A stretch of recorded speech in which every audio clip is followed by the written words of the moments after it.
Get home from school, turn on my TV.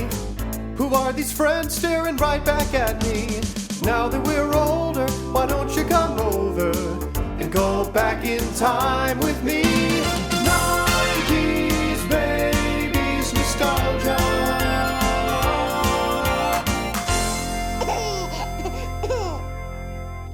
Hi, I'm Amanda. And I'm Jessica. And this is 90s Babies Nostalgia, where two fully grown millennial women rewatch and sometimes watch for the first time tween entertainment from the early 2000s. Just to be clear, we are not sponsored by or affiliated with any of the TV shows that we talk about or any of the companies that we mention in the podcast. We just really enjoy watching TV. And today the TV we're talking about is That's So Raven! Season 1. And I know, Jessica, you are just as excited as I am to get into this show. Oh my god. It's so good! It's so good. We loved Lizzie. We enjoyed Even Stevens. We loved Lizzie. But getting to Raven was like a revelation. Like it was a whole... I'm crying right now. Yeah. I truly forgot how hilarious it is. It is such a fun show. And the physical comedy that they use, even though they use physical comedy in Lizzie too, it's a big part of Lizzie. The physical comedy that they use in Raven is so much bigger. And it's hilarious. Yeah. I have so many things to say about Raven, but first, let's start from the top and get into the intro. That's So Raven started January 17th, 2003, and it ran until November 10th, 2007. And just to give you a little context of what was going on in Disney Channel at the time, between Even Stevens and Lizzie McGuire, there were a couple shorts and series that came out called In a Heartbeat and Totally Hoops. Who knows what those are? But between Lizzie McGuire, which was Disney's hit show, Even Stevens did well, Lizzie was a moment, a movement, a revolution. No, Lizzie was a moment, Raven was the revolution, but I'll move on. But between Lizzie and Raven, premiering in 2003, what came out, The Proud Family and Kim Possible, which were both super successful animated series. So Disney's really on a high here, and we're just going to keep climbing with That's So Raven. It was originally called The Future Is On Me, starring a character named Dawn Baxter. Yep, and then at the point where Raven Simone auditioned for the character that we know as Raven, that was in 2001 when she auditioned. At that point, the name had changed, and it was going to be called Absolutely Psychic, and the character's name was going to be Rose Baxter. And then in the period between her auditioning and being cast around 2001 and the show actually premiering in 2003, as we all know, the character is Raven Baxter, and the title of the show is That's So Raven. Yeah. And I think this is only one of two series like this where the main character's name is the lead actress's name. And Hannah Montana was created by the same person who created That's So Raven. So I don't know if that's like his thing or... Actually, no. It happens at least 3 times because it does in Ant Farm as well. China Ann McClain plays a character named China. However, still, Raven's the first that I know of. Yep. And I always wondered how weird that must be to be like playing a character with your name who's not you, but is probably similar to you because you're still a teenage girl. And anyway, we love Raven, and so did the public at the time. It became the first official show to break Disney's antiquated 65 episode rule, which we will get into a little bit more, but just like a quick backstory if you don't know, before this, due to old rules about television, Disney only let each show have up to 65 episodes with very few exceptions because it was just easy for them. And Raven, when they got to 65, they ordered like 13 more, and we went on to 100 whopping episodes and 4 seasons, which we had never gotten before, especially in a live action. They usually only broke this rule for animated. So yeah, huge success. Huge.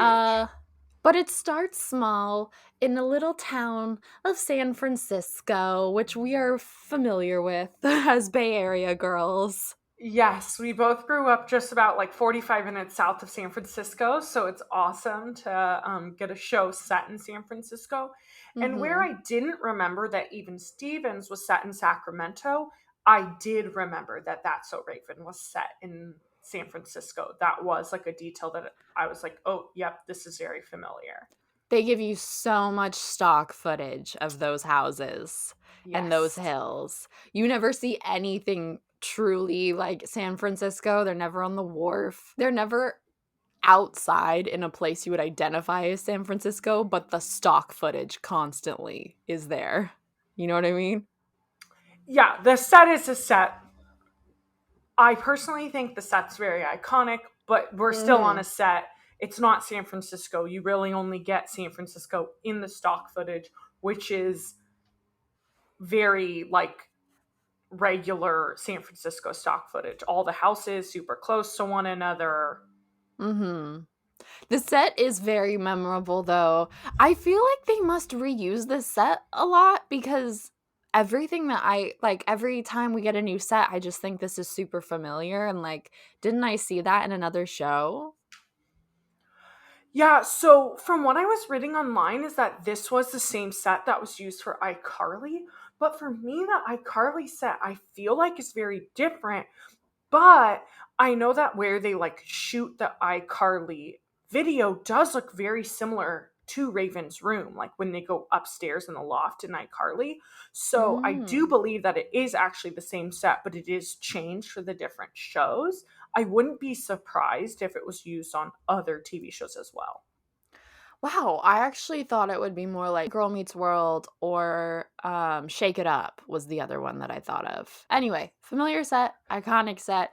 Even as a kid, I was very confused as to the layout of this house, and I'm still confused as an adult. And also as a kid, I was like, how did they afford a house this big in San Francisco? Yeah, doesn't make sense. House size is way too big for San Francisco. Also, like the way that Raven's room is set up with like the she has like paneling above on her ceiling. It looks like Yeah, she would be like in an attic or on a yeah. loft. But Mm-hmm. then her bedroom is upstairs where Corey's bedroom is, and he just has a regular bedroom. I know. It's weird. Yeah, it doesn't make sense. The kitchen to me is like the most iconic part of the set of That's a Raven because you have the red brick island with all of the red, like vintage kind of looking breakfast nook, which actually I felt like was very more characteristics of homes in the 80s and 90s to have a little breakfast nook and less the early 2000s. But I really, they use that breakfast nook a lot. Yeah, and all of the room, well, the living room is open, but the kitchen and Raven's room and Corey's room, they all feel very small. They Mhm. like feel enclosed, but they use all the space. Do you know what I mean? And they Yes. use their angles a lot, which is interesting. Yes. Also of note, finally, we're in high school because Yes. I don't know, maybe they heard our no, they didn't hear this podcast. But maybe they finally learned that they were writing plot lines for high schoolers, that they could write more plot lines if they were high schoolers. Lizzie felt more like a high school show a lot of the Mhm. times than a middle school show. Even Stevens sure as hell felt like a high school show. Yep. And finally, they just took the plunge. I think they were probably scared about losing viewership, but they bumped them up to high school, and we go to Bayside High with with our best friends Raven, Chelsea, and Eddie.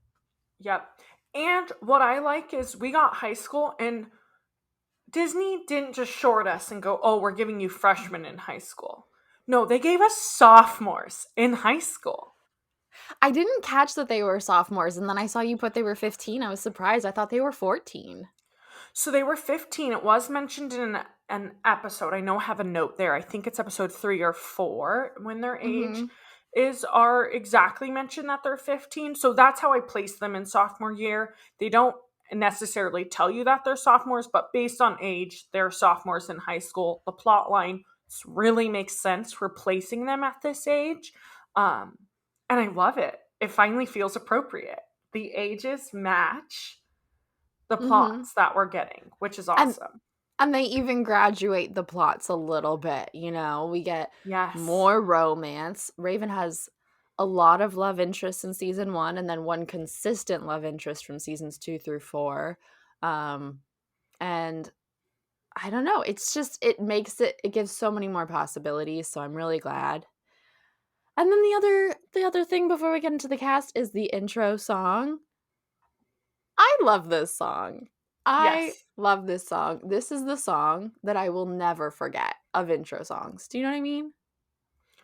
It's very, very well known. I feel like it's one of those intro songs that sticks in your head, but it never gets tiring, like how you got sick of Even Stevens. And there was even a point in watching Lizzie where I started to skip the intro song. I do not feel this way with Raven. It's such a fun intro song. I'm always singing along to it.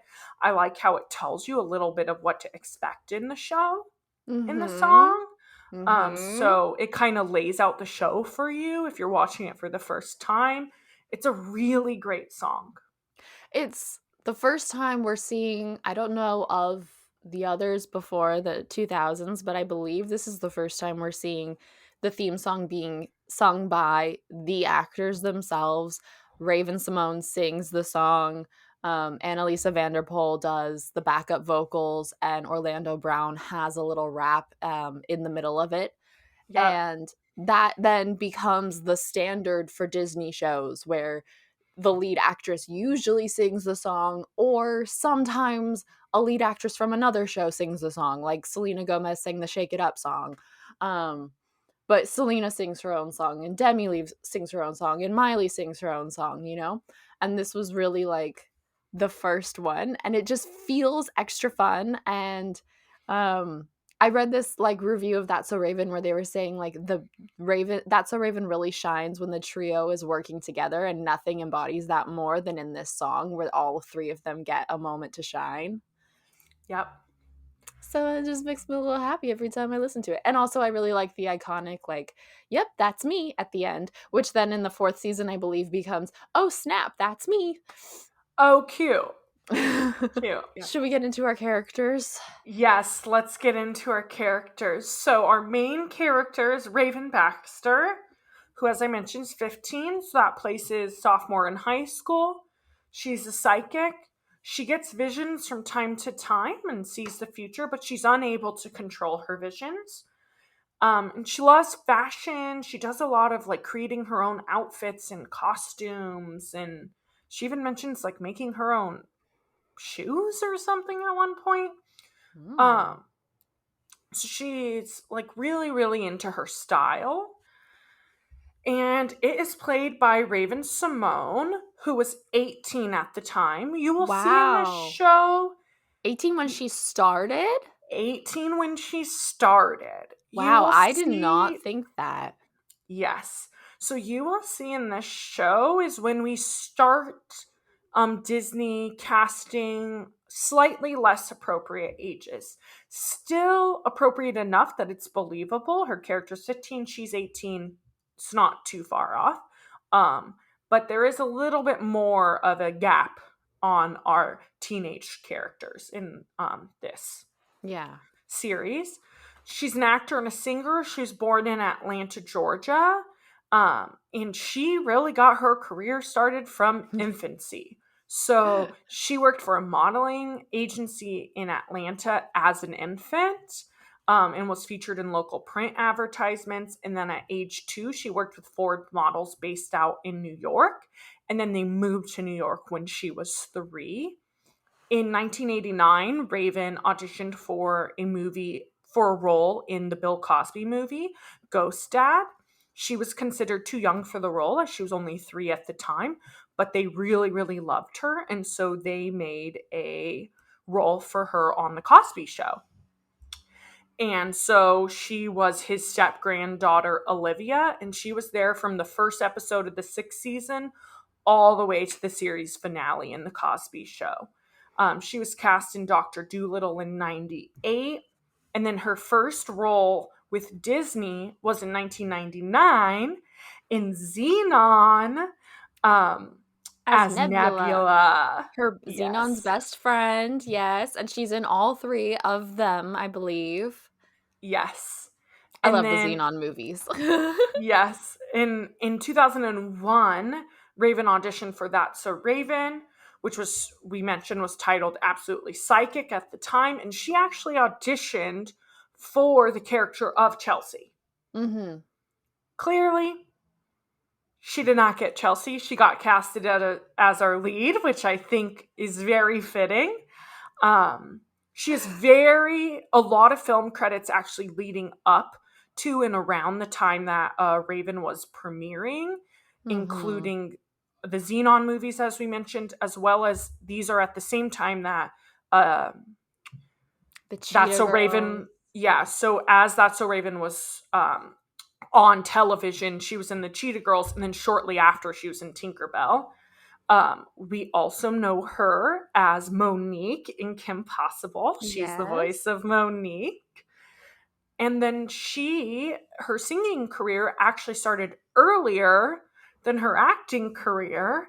So she had her first debut album at the age of 7, which is crazy, called New Dreams. And then she subsequently released 3 more albums. So she released full-length albums in 99, 2004, and 2008. The ones released in 2004 and 2008 did receive a little bit more success as they were following as That's So Raven was on TV and right after. And the Cheetah Girls. Yeah. Yep, and Cheetah Girls. I saw a clip of an interview on TikTok where the interviewer was asking her if she was working on new music, and she was like, "Aren't I always working on music that no one listens to?" And the audience cheered, and she was like, "None of you, I mean, thank you if you have, but none of you have listened to it." Yeah. To be honest, I did not realize I knew she was like on the Cheetah Girls, that music, and she starred in music for Disney. Yeah. I didn't realize that Raven Simone had her own albums. Yeah. Also, related to her music, side note on the intro. Not related to the music. I just remembered after we left the intro, the other thing that's new about it, Even Stevens and Lizzie have a static, never changes intro thing that they filmed, thing that they made. Raven is clips of the episodes, and it changes as we get into later seasons, which is also the standard for the other shows thereafter. Yes, that is very important to know. I thought that it was. Anyway. Yes. No, it is. I was like, being serious. It is. Because it's such a Disney thing now. But I was like, related to the music because she sings the song.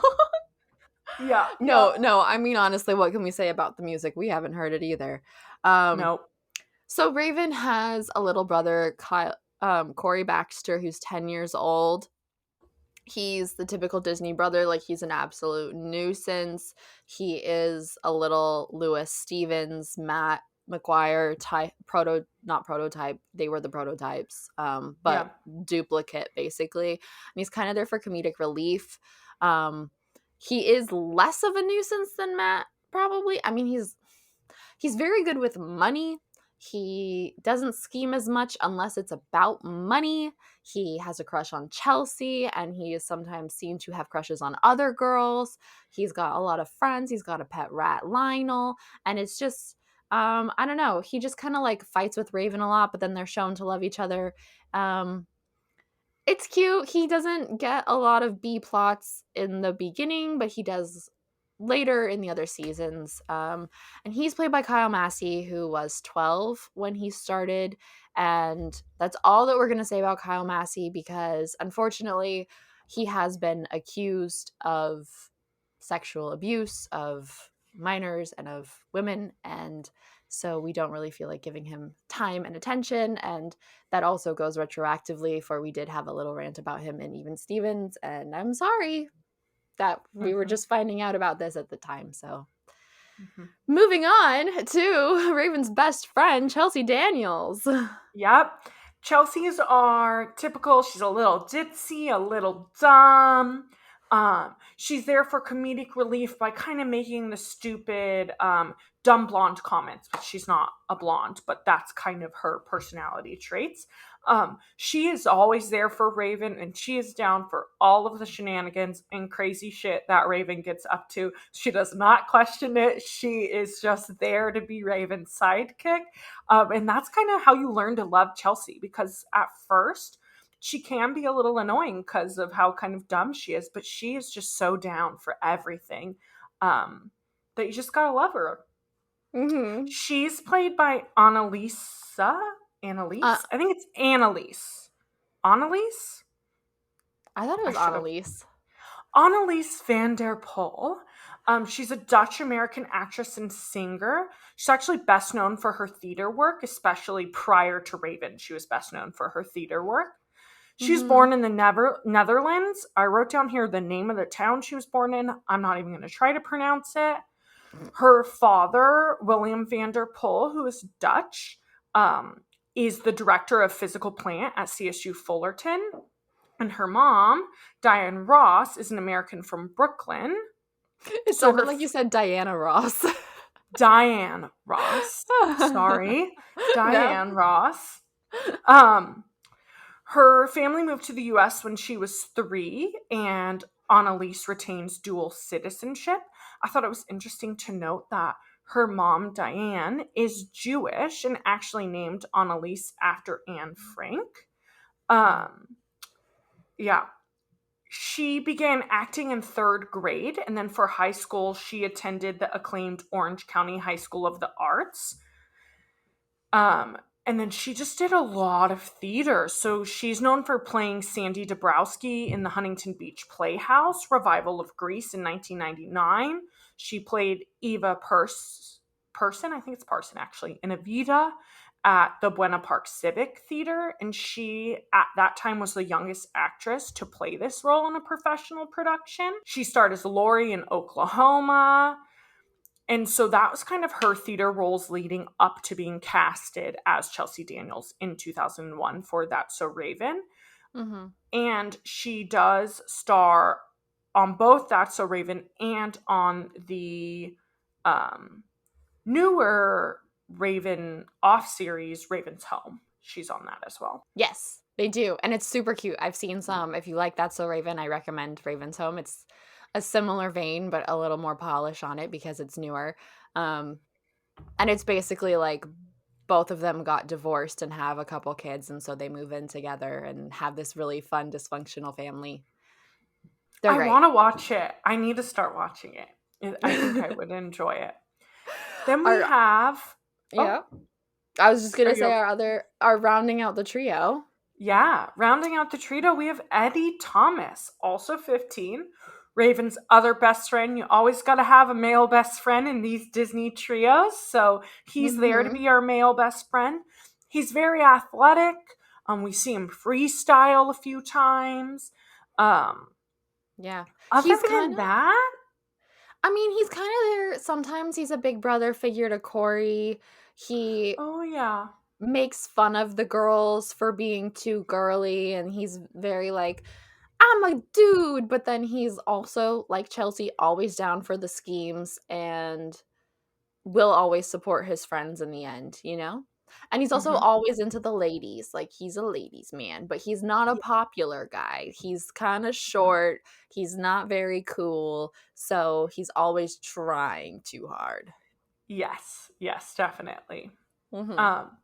It's played by Orlando Brown, who, I forgot to mention that Annalise van der Pol was 19 at the time of filming. Yeah.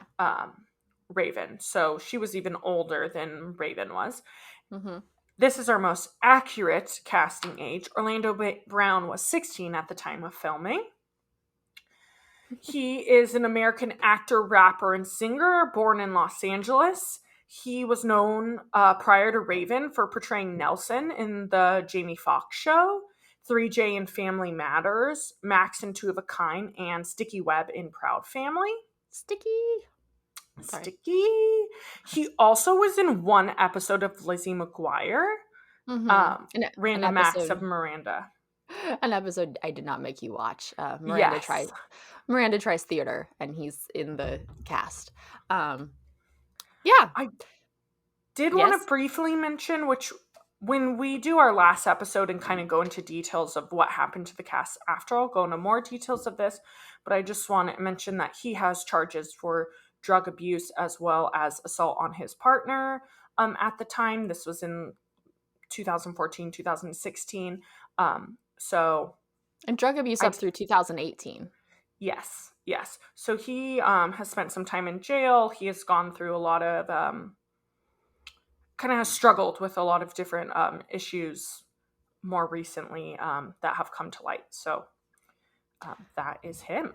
So he's not really a role model, and for that reason, he does not appear in Raven's Home, and he is not appearing in the Proud Family reboot that's going to Disney+. Nope. I think Disney's trying to distance from him. But Yeah. moving on, Raven's family, besides Corey, they have 2 loving parents. Their mom is Tanya Baxter. We're not sure exactly how old the Baxter parents are. We're guessing in the mid-40s. They seem, knowledgeable, but not super old. She's a great, fun mom. She's a little more firm to Victor, who is more like a fun dad, which I kind of like the dynamic. You don't feel a reverse of gender roles, but you do feel them blurred a bit more than before. And I don't know if that has to do with the fact that Victor's a chef, and I know later on Tanya, she actually, spoiler, she leaves before the show ends, and she's written out as going on to law school, I think. Yep. But she is like the firm mom who, I don't know, she's just always there. She's written out as going to law school because she halted her studies to raise her family, and I think this is why we see her a little bit more firm, because she is a stay-at-home mom. She has raised these kids, so I think that's why she's the one who is a little bit more to discipline them. It actually seems very appropriate. Amanda mentioned she's written out in season 4, and this was actually for the actor's personal reasons. So she was a caretaker of her grandmother, and her grandmother was continually sick throughout the series and would come to set and stuff in seasons 1 through 3, and that was her commitment, was to do those 3 seasons. And when they got an additional season 4, she just couldn't commit because she did have to go and be a full-time caretaker of her grandma.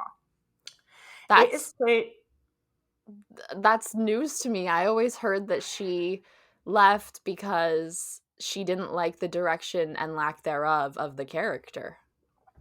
So that things I were reading was saying that, but then they linked to an interview that she had done a few years back where she said, like, oh, I left because I needed to take care of my grandma.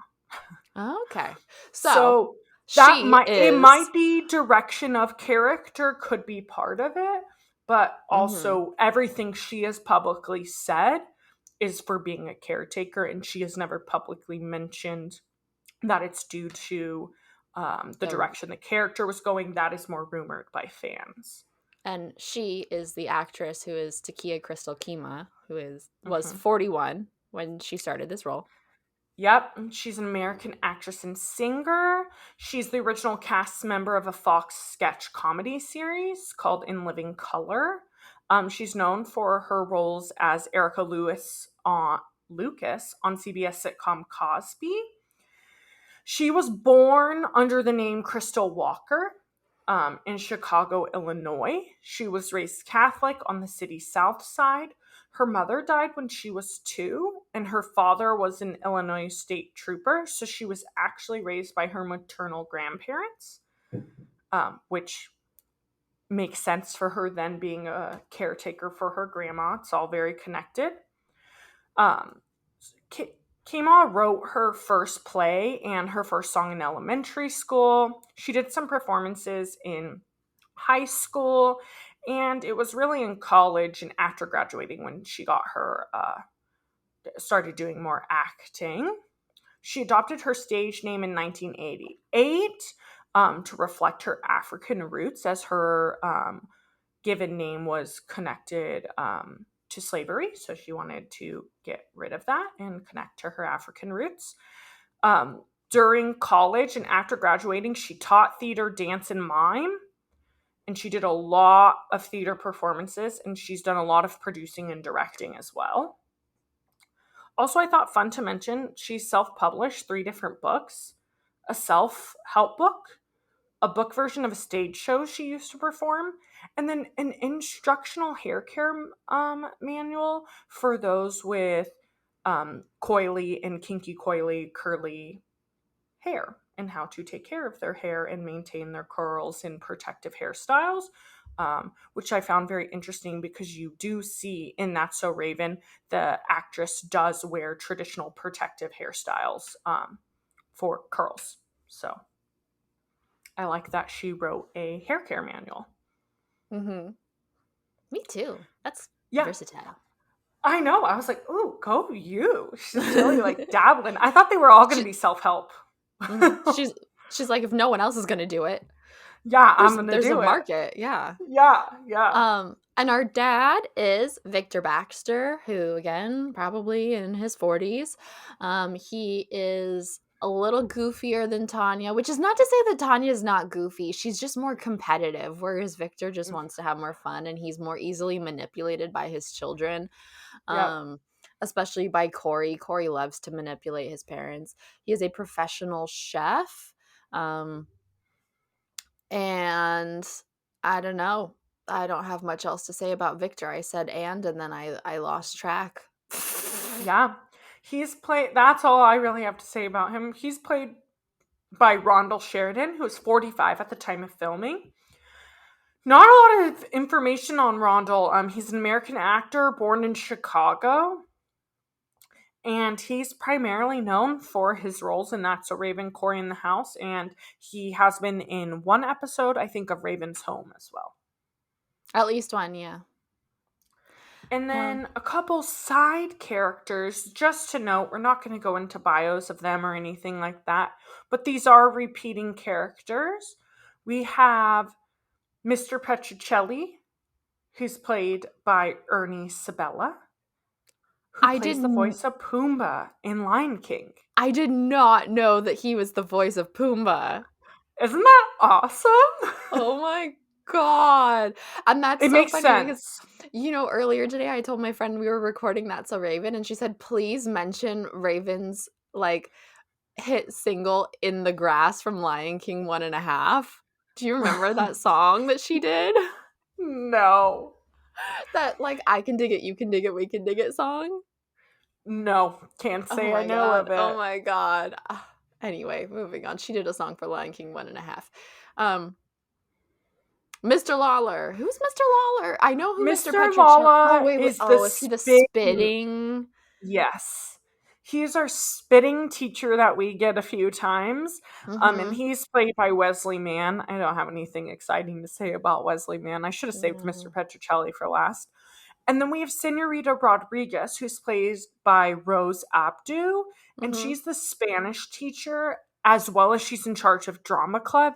And I think in future seasons, maybe we see her do other things too. Is she Gypsy in Gilmore Girls? It's a really great question. She is Gypsy in Gilmore Girls. Yes. I just realized that picturing her now, but I did not realize that in any of the episodes I watched. So that's funny. Whew, okay. Is that good? Have we spent the last half hour sufficiently introducing this show? Yes, we have. My god, no, we haven't. No, I have one more comment. No, we have! Okay, I have one more comment. Okay, what's your comment? I just want to, okay, so I have a whole thesis about That's So Raven, and it's mostly going to come at the end, because I want to talk about the legacy and the impact and all that stuff when we finish the dang show.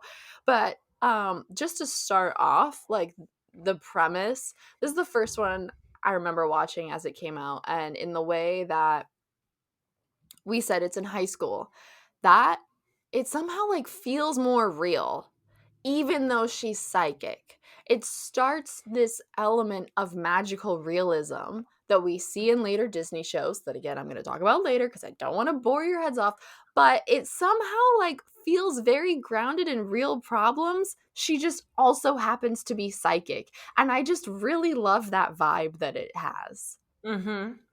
Like, and I think a big part of this is that we're actually placed in high school. I agree. They want boyfriends. They're struggling with teachers. All the problems they have are extremely realistic, that then they're just being this element of she gets visions and can see the future doesn't feel far-fetched. She gets visions and she's super good at costumes and commits. Other than that, it's when you pull that out, this kind of feels more real than Lizzie sometimes. Sure. Yeah. So let's get into what we're talking about in these plot lines and all of this. We're starting Wait, off... I have one more brief comment, even though I yelled at you for... Okay. Sorry. The one thing I did want to mention that's a little bit different about Raven before we start going into the episodes, at least in season 1, unlike in Even Stevens, we mentioned we have an even split between Lewis's plot lines and Ren's plot lines. In Lizzie, you have Lizzie's plot lines, and then majority of the episodes there was a subplot of Matt. In That's So Raven, it really is about Raven and what she's getting up to, and then we have smaller side plots, but they're not consistently of Corey, they're not consistently of the parents. The side plot actually changes from episode to episode on who's it's about, which I liked because I felt like it gives us a little more insight to who these side characters are. Yeah, we see a good split with Corey and Eddie in particular, but I do think it becomes more Corey as the show progresses. We're going to have to find out, I think, just because he becomes a popular character. But yeah, it was surprising to me that it wasn't already following that little brother B plot formula from the beginning. Yep. So, are we going to get into it? Yes, let's do it. Okay, we're starting strong with our pilot. And yes, people, I did check. I cross-reference the episode order. This is the pilot. There's only 2 episodes that are split, and that are wrong in Disney Plus, and that's episodes 2 and 3. We're going to talk about them in the correct running order. But episode 1 is our pilot, Mother Dearest. So, Raven's in class, and the teacher calls on her. The teacher, Mr. Petrocelli, specifically only calls on the kids who aren't raising their hands. At first, she's raising her hand. She has the answer, and he doesn't call on her. And then he asks another question, and she doesn't have her hand up because she doesn't know the answer, and he calls on her. And she goes, Mr. Petrocelli, hand up, I know the answer. Hand up, I don't know the answer. Hand up, call on me. Hand down, don't call on me. She gets a little too sassy. I think she has a very valid point. But I agree. I knew you would. She gets a little too sassy, telling Mr. Petrocelli this. And so he decides that he needs to speak with her parents and have a little parent-teacher conference. She's not going to let her parents find out. So she puts on the iconic Raven disguise, ridiculous disguise of this huge version of who she thinks her mother is. Like, massive boobs, massive butt, grandma dress, ridiculous grandma wig, graying wig, yeah, and like big teeth, and she comes to school hitting all the boys with her fake butt, pretending to be her mom. But then Mr. Petrocelli is like, "Where's Raven?" And so she spends the whole episode, typical like funny disguise thing, like running back and forth, changing outfits, being like, here I am. Oh, you want me to get her? Blah, blah, blah. Like, because she can't be 2 people at once. But her parents have a voicemail from Mr. Petrocelli, I believe it is, about needing to come down. So they come down to school and they do run into her and take her phone away for 2 weeks. That's what I have of the main plot. Yeah.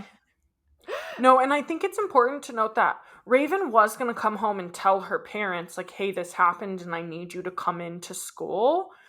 But when she got home, they were like, Raven, you've been doing so well. You're the new Raven. We got you a phone. Really talking her up on how much she's changed and how much better she's doing, that she, like, doesn't know how to bring up to them that they need to go to school because she talked back to the teacher. And that's what kind of leads her into her shenanigans of dressing up as Tanya. I forgot about that. And there's also always like visions that she has that are going to influence a lot of the decisions we make that I'm not necessarily going to remember what she envisioned. Mm-hmm. But yes, she does feel that guilt and decides to do something even worse than what she Yep. initially did. Yes. Of note, Chelsea's not in the pilot, which Nope. I was very surprised by. Me too. The B plot is about Eddie. He gets his locker taken away by this tough jock who's taking away all of the good lockers in school, basically all of the lockers that are either convenient for him or, in Eddie's case, next to the water fountain where the cheerleaders like to drink. And so Eddie kind of like gets the other nerds whose lockers were stolen to stand up to the bully, I think, and gets his locker back. That's all I remember. No, Eddie is going to get the nerds to stand up, but what actually happens is Raven, dressed as Tanya Baxter, Right. hits the bully with her purse and attacks him until he agrees to give the lockers back. And Fuck, it's I knew I was so missing hilarious. something. Yeah, it's She's so just good. like in her moment walking around the school. She's like, "You leave my son alone," or something, or "Good Eddie Yep. alone," and like, Yep. yeah, So funny. I loved this as a pilot. I think the first, and we're gonna talk about the first 4 episodes, because I think the first episodes in the show really set up what Raven's gonna be like the ridiculously well done costumes, the way Raven, the actress, and also Raven, the character, commit when she does something like this that's completely zany, and the way that like Eddie doesn't even bat an eye at her doing this. I love that from the beginning, you know that her friends and family know that she's psychic. There's no big like Hannah Montana, I am 2 people reveal. There's no tension. She's psychic, move on, you know? They know it, so Yep. we have to accept it. Mm-hmm. It's already laid out there. Mm-hmm. I also think that this is a very memorable first episode. They had this episode on repeat. Like, they continually played this episode. It was a very popular one for it being the pilot. Mm-hmm. I think a lot of these early episodes are like that because they were the ones that I remembered the most. Yes. One of my favorite lines is when Tanya and Victor Baxter are in Mr. Petrocelli's classroom, and Mr. Petrocelli has gone home for the day, and Raven is there dressed up as Tanya, and they basically call Raven out and are like, "We know it's you." And she's like, "How did you know it was me?" And her dad goes, "When you went left, your butt went right." And she goes, betrayed by the booty. It's just so funny. It's so funny. Yeah. It's so a good. really, really well written show. Yeah. The comedic timing, it just hits. It hits so hard. It's so good. You can tell like Raven Simone's upbringing, and she started out on the Cosby Show, right? And on like sitcoms and doing Eddie Murphy and various other things of humor. So you can tell she's got it down. She knows she's like whereas the others were child actors, she's a trained child actor. Yes. Yeah, she's not, you don't see her struggling to come into her own and finding her beat with acting. Like, from the first episode, she knows what she's there to do. She knows how to do it. She understands the task. Where I feel like with the previous 2 shows, we kind of watch the actors in the first season find their footing. You don't get that in Raven. Yeah. I have more notes on this later, but we can move on. Are we ready to move on? Yeah. Yeah. Episode 2, Party 2. Animal. Raven has a vision of Corey saying, "You're the worst sister ever," after her parents talk to her about pushing Corey too far. And so Raven is constantly trying to make her visions not happen. And so Corey is a little nervous about his birthday party because there's a guy in his class named Billy whose birthday party is always the day before him, and he always upstages his birthday. So this year is going to be the best birthday ever, and they're going to go to the San Francisco Zoo. And in the morning, all the kids show up to the house. Raven's like, we're all ready to go. And she runs upstairs, and Tanya and Victor have food poisoning. And so they are unable to go and are like, we have to cancel the party. And Raven's like, he's going to think I'm the worst sister ever. My vision's going to come true. We cannot cancel this party. So she has Eddie and Chelsea call in any sort of a mobile zoo, mobile reptile show to bring the zoo to them. They end up calling Reptile Rick, who ends up showing up, and he is very hungry. So he eats the leftovers that made Tanya and Victor sick. And he immediately gets food poisoning, which that's not how food poisoning works, but like we won't get into that. But guys, that's not how it works. So Raven dresses up and steps in, and she's showing off the snakes, but she's modeling them. And the kids are like, Reptile Rick fights the snakes. He doesn't model them. Like, what are you doing? And so then she pretends to do this whole scene where she's fighting with a stuffed anaconda. She turns the lights real low. Also, she's doing a fake Australian accent as Reptile. I can't even do it. Yeah. Do it all. She has a fake Australian accent as a Reptile Raven with her vest, and she's wrestling. And then they turn the lights on and they see it's a stuffed animal. Yep. And then Raven's vision comes true. But then all the kids go to leave because they're like, this is the worst birthday ever. And Reptile Rick is out on the porch with his pig, who I forget his pig's name. And it has just had its babies. And everyone is like, this is the best thing ever. And they're all playing with the little pig babies. And it gets turned around. Yeah. This was the third episode I watched because episodes 2 and 3 are out of order on Disney+. And by this point, my notes were, oh my God, she just commits so much. Because she is thrashing on the floor pretending to wrestle a stuffed snake. Like, she is throwing her body all over this house with reckless abandon. And my other note is, Raven is the comedic genius that Shia could never be. Yep. The scene where Chelsea's like, I feel so bad for all of the animals in the cages. So she opens up the cage with like 50 bullfrogs in it. And so there are bullfrogs all over the kitchen, and her parents hear a commotion. So Victor's walking downstairs to figure out what happens. So Eddie, Chelsea, and Raven are snatching bullfrogs from every single direction and putting them into pots and pans and bowls. And it is hilarious.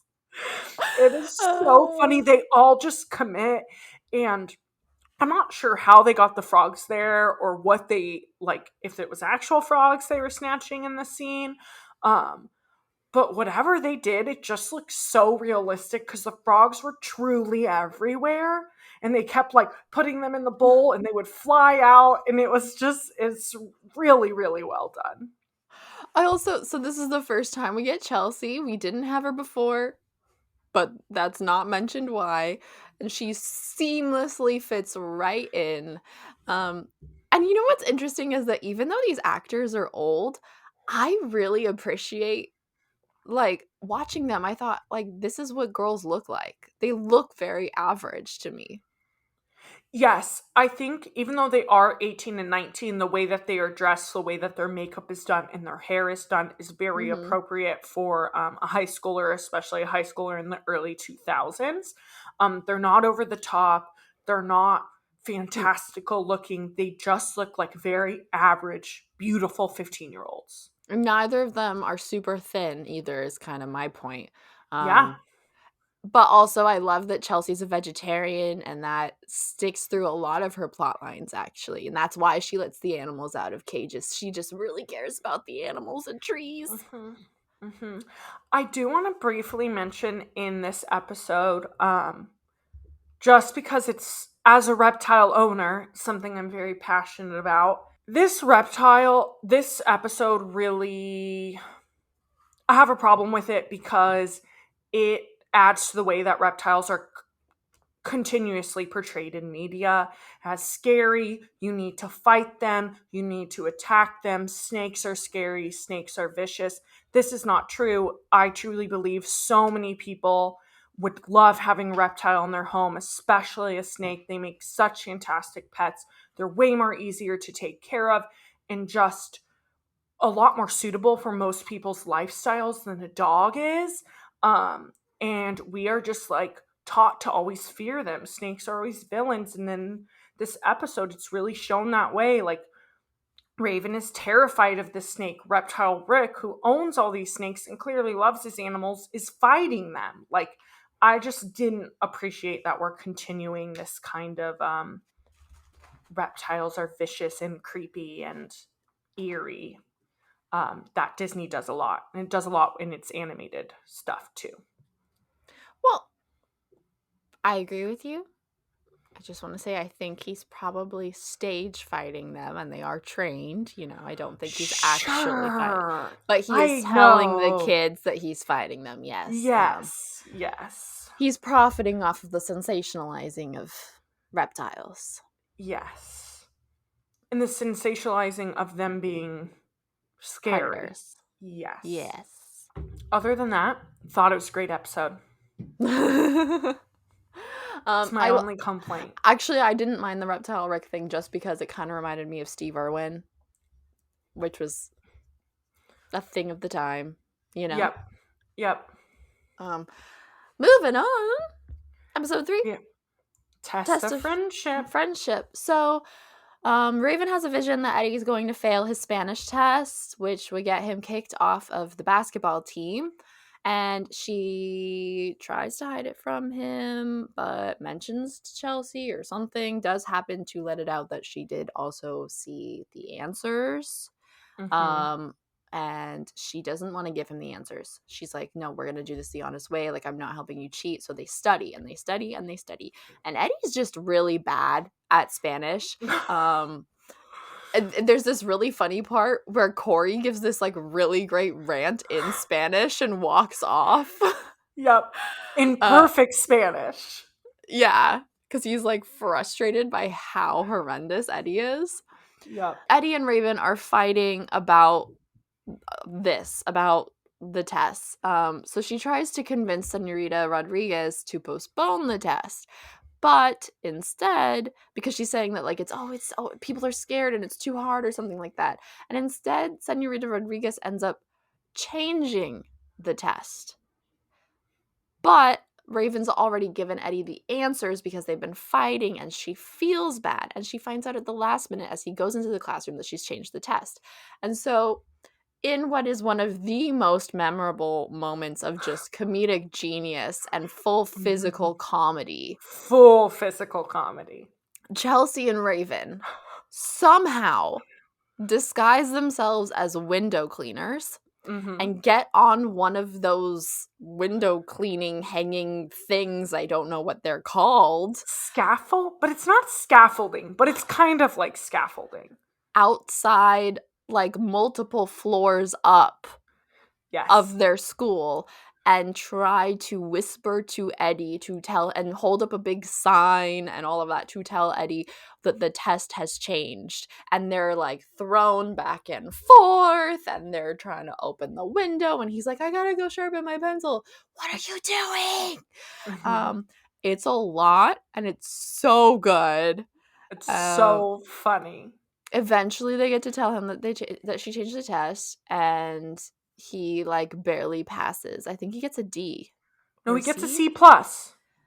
Wasn't it like, isn't that the moment where he's like, I got a C? Is that a thing? He got a C+. Okay. Which is what he needed to stay on the basketball team. Go Eddie. Yeah. I do think this is one of the only episodes, at least of the ones I've watched in season 1, where her vision doesn't end up coming true. She spends most episodes, the entire episode, trying to prevent her visions from happening, which then always happen. But in this episode, her vision does not happen. She is able to change the future, which I found pretty interesting. I didn't even pay attention. I did kind of wonder. I feel like her visions mostly happen. So Yeah. it is interesting that it didn't this time. Maybe it's because they studied.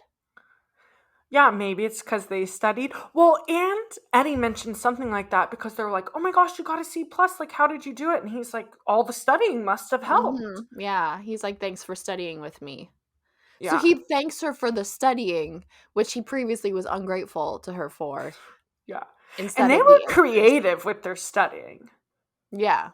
It was labeling the house and stuff. That's how I learned to study languages, was from the show. Yeah.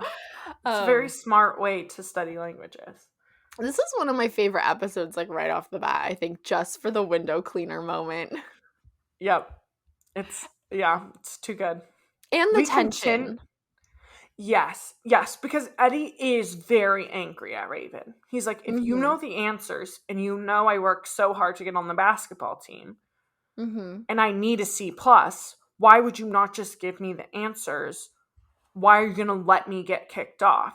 Which I agree with Eddie, but I also think it's Disney and cheating is bad. Yeah. So they need to kind of lay out that cheating is bad and we are against cheating. Yes. I have to say, at this point, this is when I realized, I think I relate to Raven more than any other Disney Channel shows and than any other Disney Channel protagonists. Like, I feel like Raven, Simone's characters of Raven and Gabriella were like from the Cheetah Girls were like my personality. Like, that's who I decided to adopt growing up. Because I love that she's so independent. She tries to follow her morals. She's loyal to her friends. She's dramatic as hell. Like, don't get me wrong. And she does ridiculous shit. And her antics go above and beyond. But I really relate to the fact that she always tries to take care of things herself. She, like, rarely brings in her parents. She'll bring in her friends when she needs to. But she always, like, tries to take care of it herself. Which I just really appreciate. And to finish up her shit, too. Like, where she tried to give Eddie the answers, and then she realized it was the wrong answer, so she insisted on telling him they were the wrong answers instead of just letting him fail. Yep.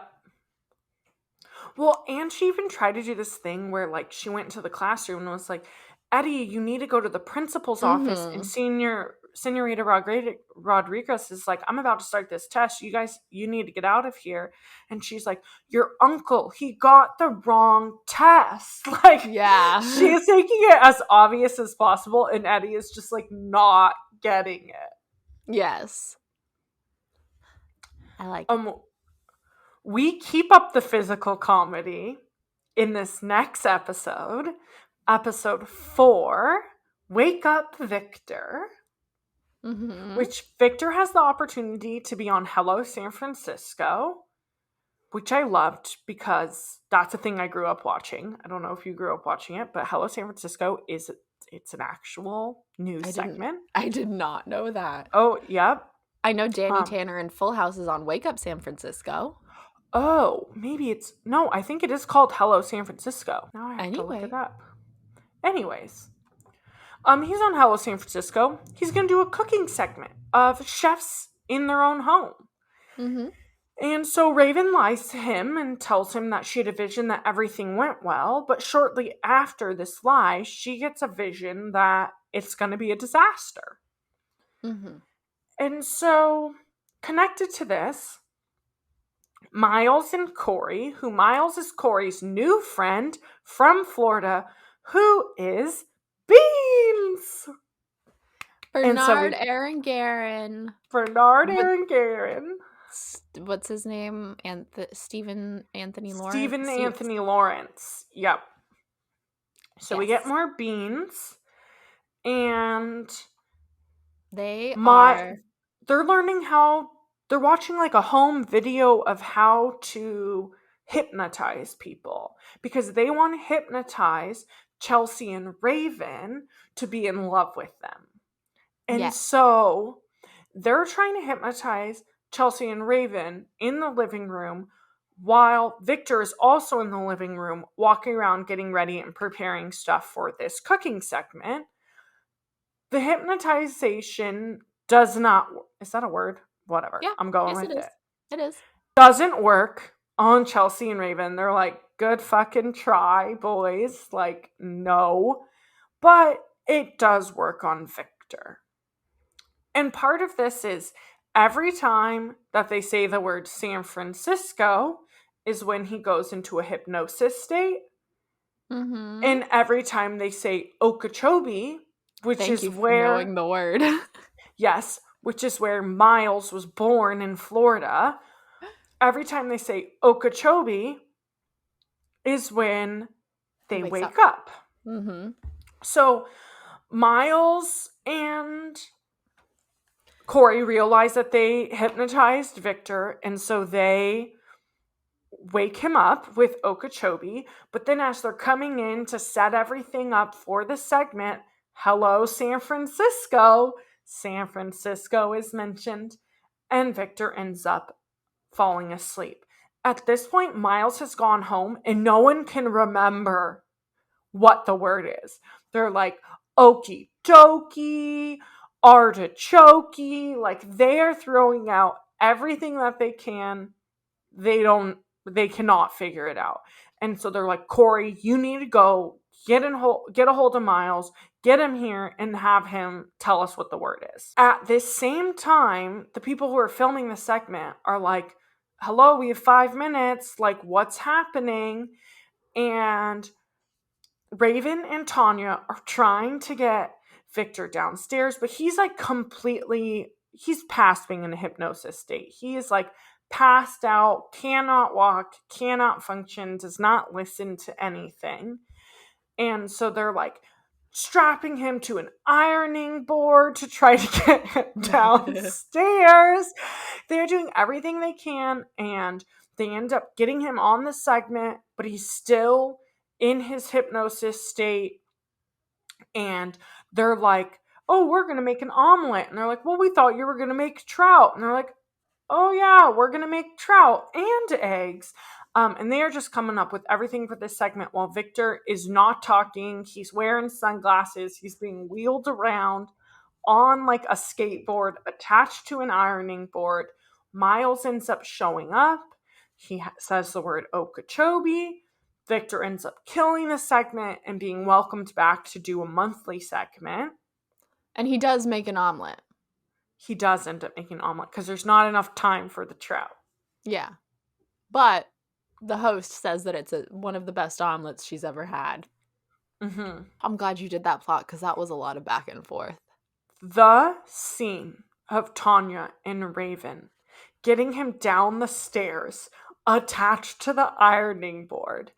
And they're like each on one side taking one hop down the stairs with him at a time. But then he's on an ironing board. So ironing boards open up. So then he's like falling forward. And they're trying to pull him back. And it had me dying. I was like, this is the funniest shit I've seen in so long. It was so good. And because they weren't laughing, they were taking themselves seriously, and the task was to get him down to his segment. It made it that much funnier. Mm-hmm. They never break. They're committed. Like, what they're doing is serious, but it's seriously ridiculous. Yeah, it's so funny. Up until this episode, I had forgotten that Corey was into Chelsea. It's something that we see off and on. It's like not super consistent. Mm-hmm. I wrote that too, that this is the first time we see the running plot line of Corey having a crush on Chelsea. I don't know why Disney does this. Matt had a crush on Miranda. It's weird. I don't like it. But whereas Matt's was a one episode thing, Corey just kind of like repeatedly hits on Chelsea throughout the series. But he also like has his own little side interests of people his own age. I also forgot that Stephen Anthony Lawrence was on this show. I think it's only this episode, but this was also one of those episodes that was replayed a lot. So then when I saw him, then I thought, oh, of course he's on this show, and I thought he was on it more. I don't think he is. I think it's just this one. But this is a very memorable one, you know? Yes. And it's an episode, yeah, as you said, they replayed a lot. So it's a well-known one. Yeah. I have to say, there's an opening scene where I don't even remember who. It's Corey and someone else. They're in the kitchen making PB&J sandwiches, and they're like, "Oh, so you put it on like that?" And they're like showing that they put the peanut. I think it might be Corey and Eddie. I don't even know. The peanut butter on one side and the jelly on the other. No, and then, it's Corey and Miles. oh, it is Corey and Miles. There we go. Yeah. They put it on one side and then the other, versus I think maybe Miles puts them both on the same side. I don't know, but I was like, everyone makes peanut butter and jelly sandwiches that way. Like putting it one peanut butter on one side and jelly on the other. What is this scene? Like, this is your cultural difference. That shouldn't be a difference. Yeah. Yeah, and they really like harp on like, well, in Florida we do this. I'm like, why are we like, I don't know. I mean, Florida does feel like a different country sometimes, so maybe it actually makes more sense. But I was like, why are we acting like Florida is like so far-fetched? I know. He could be from China or from Austria or from Papua New Guinea, and he would still make his peanut butter and jelly sandwich with peanut butter on one side and jelly on the other. Yeah. Thank you. Yes. I'm sure some of those countries don't eat peanut butter, but yes. No, but they would still put spreadables on that way. Due to some unexpected technical difficulties, Amanda and I are closing out this first episode of season 1 of That's So Raven after reviewing episode 4, Wake Up Victor. Tune in next time where we'll review the rest of season 1 of That's So Raven, and we're in person this time, so you'll be able to see both of our faces together for the first time, which is exciting. Check us out on all our social media. We are 90s Babies Nostalgia on YouTube and on Instagram, as well as 90s Babies Nostalgia on TikTok, but with the numbers instead of spelling it out on TikTok, because we just wanted it was too long. They wouldn't let me. Oh, it gave you rules. Yes, it was too long. Other than that, we'll see you in a couple weeks with the rest of That's So Raven. You have anything else? Nope. Thanks for listening.